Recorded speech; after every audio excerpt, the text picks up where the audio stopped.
गंजाम जगन्नाथ प्रसाद बांकोतरा गाँव में हाथी उपद्रव 2 दिन है हाथी गाँ छाड़ू ना राति हेले गाँव में पशि उपद्रव करने सहित बस्ता बस्ता धान खाई जाऊँगी। गत राति हाथी पशि नड़िया गछ कदली गछ और नड़ा गदा नष्ट सहित बाईनाथ नायक नामक जड़े व्यक्ति गुहाल घर भांगी गोरु मैंने आहत हो दौड़ी पलैवा बेले से खोजी अणा सूर्य गौड़ घर बारंडार धान बस्ता खाई जाइए हाथी। वन विभाग पहुंची बाण फुटाई हाथी को घोड़ाई उद्यम करिछि। हाथी भୟରେ लोके राति उजागर रहउछन्ति। गाँ लोके भयभीत होई पड़िछन्ति। हाथी भୟରେ मंडी रे बिक्री पाई रखिथिबा धान को तरबरिया भाबे साग माछ दर रे बिक्री करि देउछन्ति चासी।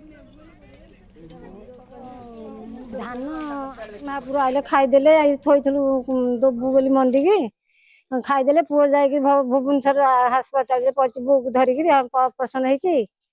आ हाथी महापुर आइले खाइले आ चिरी की खाली चिरी देइछति खाई देइछति आ आइला गुरु दोहर आउ थरे आइयो बोली नै कि घरे थोइलु अधा आ 3 थर गाँ को आइले 3 थर आइले तडी नेले हेरी हम देखि आउ थरी नै कि अधा थोइछु अधा खाईदेले बिणी की आम जीवन रे आमे जानि नथलु केबे कथा।